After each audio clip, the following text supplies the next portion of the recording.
Right, good evening and welcome to the committee of the whole for Monday, January 22nd, 2024. We have one item on the agenda today. Jim Seitz, you want to introduce us? Sure. Thank you. My name is Jim Seitz, the Transportation Director for the City of Renton.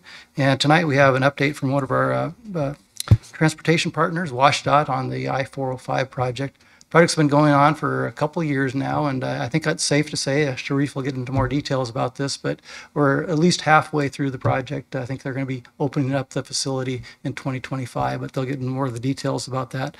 But I'd like to introduce for the presentation Sharif, who's the project director, and we're also joined by the Flatiron Joint Venture, the contractor, John Gorman is here tonight. So with that, I'll hand it over to them. Good afternoon. My name is Sharif Shaklaoun. I'm the project director for WashDOT on the Renton to Bellevue widening project. This project, as a lot of people know, that we are extending the express toll lanes from Bellevue to SR 167 with the direct connector project that we completed about 3 years ago. This will complete the 40-mile toll express lanes and corridor for this area. We're also adding some general purpose lanes. We're also adding some general purpose lanes, between I-90 and Cold Creek, and then between 144th and 30th. We also replaced the Main Street Bridge in Bellevue. That was completed about a year ago. We're also adding bus rapid transit infrastructure, the in-line at 44th interchange as well as 112th. And also part of the scope of this project is the East Rail segment, King County partnering with us to complete that portion. The south section of that rail was completed about almost 2 years ago. And the north section, we are in the middle of working on that and should be completed this year, this summer.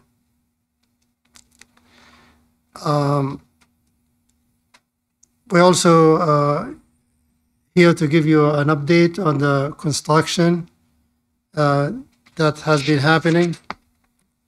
But in the last year, we focused our construction in the area of Northeast 44th interchange.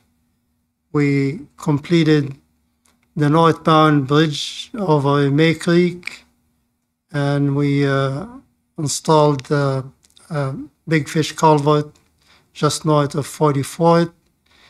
And in September, we switched the traffic onto the new May Creek Bridge, as well as the bridge over 44th, the northbound bridge over 44th. And both directions right now are using the northbound bridges on May Creek as well as 44th. And that switch kind of opened up the area on the west side of the interchange to do the southbound lanes. And right now we are in the process of building the bridge over May Creek for the southbound lanes, as well as constructing a new bridge for the southbound lanes over 44th.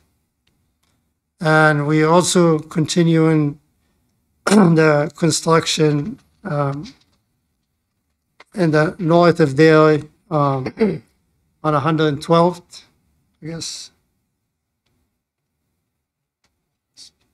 Yeah. We just set the girders about 2.5 months ago on 112th bridge. The bridge we are completing now is the bridge over the southbound lanes, and we will be building a second bridge on the northbound lanes. We're in the process of preparing to construct that. We also will be, in the next few months, we'll be constructing the southbound bridge over 40 foot. The east, by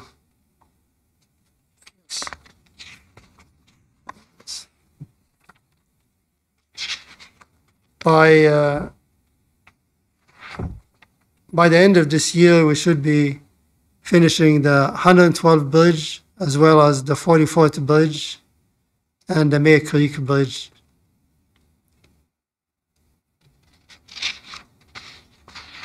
So this okay, yeah, this slide here shows the new alignment that we shifted the traffic to last September, and this configuration is going to continue to be in place toward the end of this year.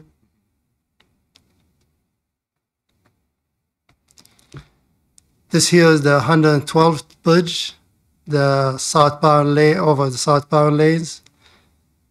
That was the girders were set and the deck was poured, and they in the process of finishing that section of the bridge. And they're starting on the east half of the bridge that's going to be over the northbound lanes.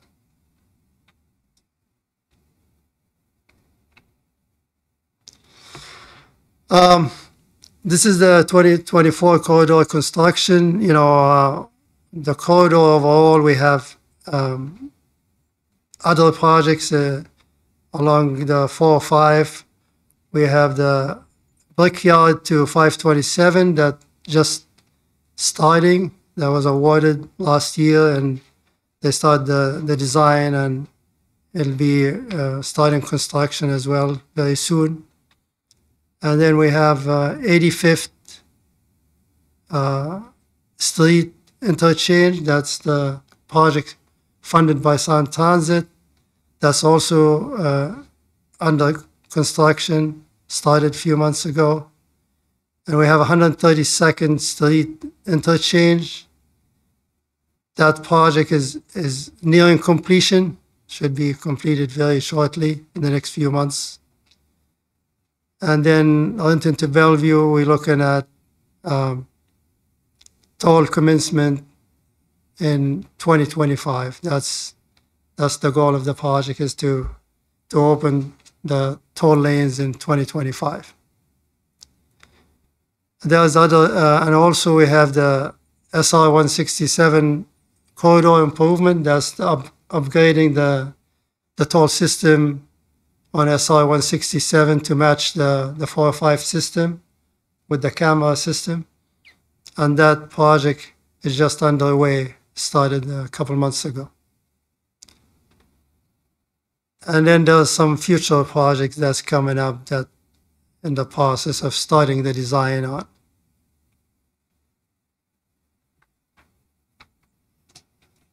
On the upcoming work in 2024, we have a lot of work coming up in this area, as well as the north end of this project.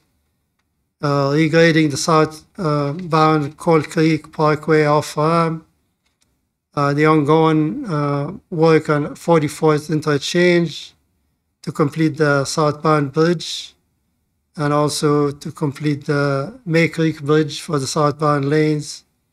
And then we have some drainage work on John Creek at Wallhauser Way. And the one big element that we're starting very soon is the Renton Avenue Bridge extension. This is the one that's gonna require the 300-day closure of the Renton Avenue, and John will talk a little bit more about that and the closure of the detour in the next few slides. Take it from here. Okay. I'm John Gorham. I'm managing the Renton segment for the contractor, the JV. So we'll talk in detail a little more about the Renton Ave closure coming up. We're approaching April 1st is our target for initiating that closure. It's going to be a full closure of Renton Avenue from 3rd Street to just east of the Cedar River. 300-day closure.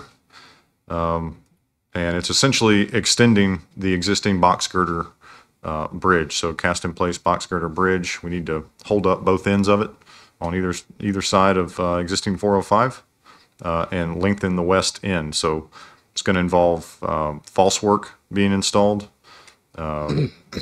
placement of forms, rebar, concrete, installing post tensioning inside the existing structure.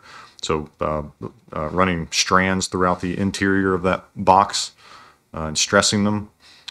Installation of new retaining walls and drainage, paving, striping, all associated with widening of the highway as well as the street above. Expected impacts. Most of the work throughout this closure we do anticipate to be at or below the typical noise you experience from 405. Most of it's going to occur during the day. We will have some night work, especially on the front end as we install the false work. The east false work is a series of piling that get installed in the northbound lanes. So there's going to be some drilling work occurring at night for that during lane closures. So Renton Avenue here is on a pretty significant slope. The east side is going to have to be essentially a strut's going to have to be installed to brace that east side. So that's going to involve a series of piles being installed on the shoulder of the northbound lanes and a big temporary brace that will extend from the shoulder of the northbound lanes up to the underside of the existing bridge to act as a strut, essentially. That area of excavation you can see on the east side, we're going to have to dig a hole there 8 to 10 feet deep or so to through bolt the existing structure. So there'll be a big excavation there. And then on the west side, after the road's closed, will be there's a very large retaining wall on the west side there, just above the trail that we'll have to excavate, maybe partially halfway down or so as well, to install the new bridge footing on the west side. This is it's a good cross section showing that strut I was talking about on the east, as well as the excavation on the west as well. The extension will extend to the west, so we will have temporary vertical support as shown there on the west side, holding up that false work there at Pier 1, and then minimal work in the median. Detour route is fairly straightforward, just across Cedar Avenue. Let's see. Yeah, just across Cedar and then down onto Main. You can see the limits of the closure there, the barbell looking shape in orange. Let's see. Yeah, that's it. Any questions from council? I actually do have one. Go ahead. Thank you, Chair. Excuse me. I've been drinking water. A little dry throat. When it comes to all this excavation with all the rain that we've been getting and kind of some of the issues, I know this isn't until April 1st, but will that start date get delayed if we don't see a lighten up in the rain and we kind of continue to see the similar weather patterns that might make this extra dangerous or difficult, or will it even have a bearing? I'm not aware. We don't anticipate it'll delay us at all. No. Thank you. Yep. Councilmember Perez. Thank you. Thank you very much for your presentation. I'm very optimistic about the 405. I hope that the projects are delivered in timely manner and the way they are presented here. But I wanted to talk more about the Renton Hill, the tour. And I want to thank you for offering to meet tomorrow with the Renton residents of that area to address their specific concerns, because they have a lot of questions, and I was a moment that I couldn't not answer all of them. So I'm there. I talked to the president of the neighborhood association Saturday, and they're expecting that a lot of people will come. They are trying to make a Facebook Live for all the residents that cannot come, and at the same time address their questions. Their concerns are more about traffic impact. I have not heard that much about the noise, more about the traffic detours and how it's going to impact the residential areas, which, because I don't live there, I really don't know with detail some of those. But I want to thank you. I know that you guys have had a lot of conversations and meetings previous to this, and this was the preferred or the most feasible solution for this area. My question is about the detour. So you close, you close. Everybody has to come from Renton Avenue to Main Avenue South, right? Yeah. So have you talked or sent information to the households that live in that area where the traffic is going to come back and forward? I don't know how much that area at, or have you just send a mail to all the residents, or how you communicate with them about what this is going to be impacting, specifically the houses that are in Main Avenue? It's Main? No, it's not Your Main. question is the Main Street, the Main Avenue houses and residents, they may experience greater traffic volumes, and how have we, We have a communication team that they send out the information, they send out flyers. We just want to do it closer to the closure. That way sometimes people send it way ahead of time and they forget about it. But usually, a week or two before the closure, we send out to all the residents in the area, send something out, some information.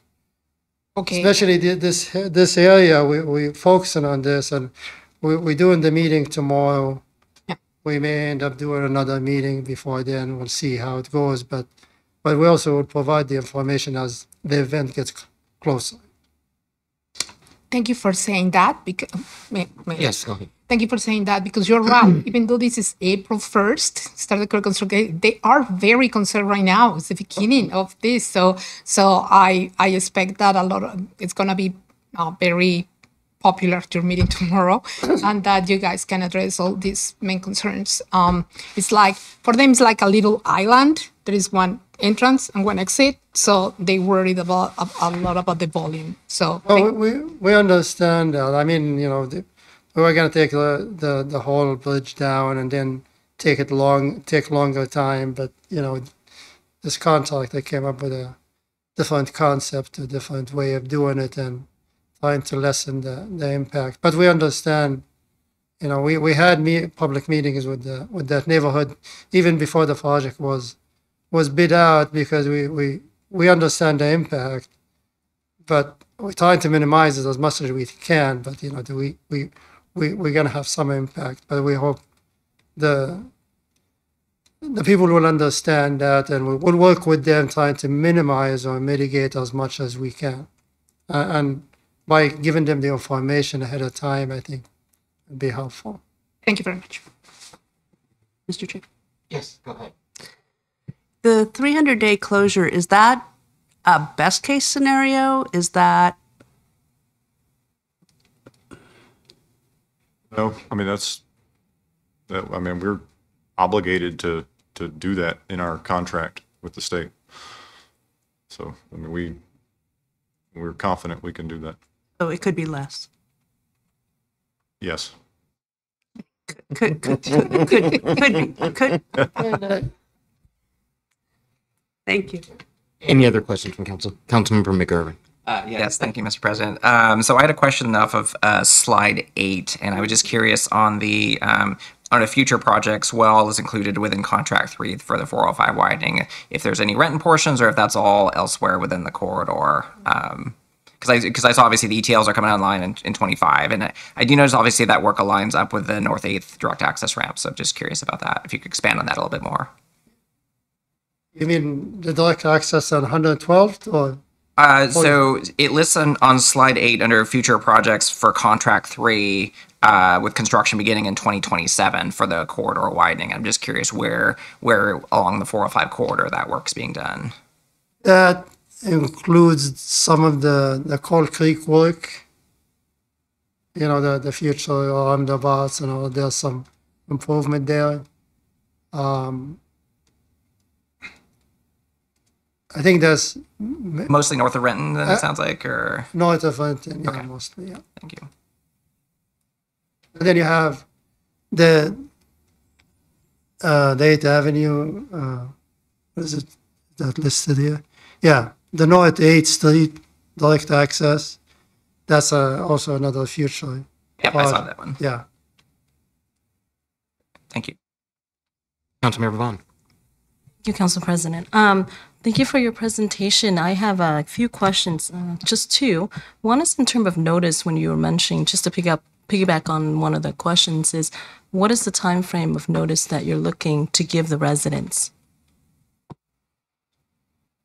Usually within 2 weeks. I mean, we give them notice. We have a meeting. They know this is coming. But what I'm saying, we usually blanket the area with notices within 2 weeks. That way, people have it in their mind. It doesn't. Sometimes people get a flyer or something, kind of put it away, and they forget about it. So we can try to time it, and then we also do the other closures. I mean, the main line closures. We do a lot of media outreach. The week before, so the media can help us get the word out. Councilmember Vaughn, also before you want to- continue, go ahead, Jim. I did also want to make a note that the closure actually was approved by council. So the council actually put on some requirements as far as notification. So there is a requirement for a 30-day notice that they'll have to put out. So prior to the April 1st date, there'll have to be a 30-day notice put out to all the residents in the area. And then in addition to that, I think it's 14 days, we have to have the signs out on the street as well to notify people that may not see the notices, but when they're driving down the street, they'll see the notices. Like you see up along the freeway, whenever there's a closure, they usually do it well in advance to make sure people can change their travel patterns if they can, or at least be aware of what the impacts will be in the future. So there are some requirements the council put on as far as notification as well. Thank you. My other question is, you mentioned about the false work that it has to do with nighttime. Of the 300 days for closure, what you're saying is at the initial stage. Can you explain a little bit more about that in the time frame? Is it just starting at when you close traffic, which is around 10 to 2? Can you help me understand that? So the false work, I don't know if I can point on the screen here, but that alternative temporary support, that triangle looking leg on this picture here, that's all going to be installed before we actually close the bridge. So that's going to be installed soon. I don't remember when exactly, but it'll happen before this April 1st date. But that'll be done. I think I don't remember our lane closure hours. It's probably like an 11 p.m. to 4 a.m. type time frame we're limited to. And that would be, 4 or 5 nights a week. Go ahead. Mr. President.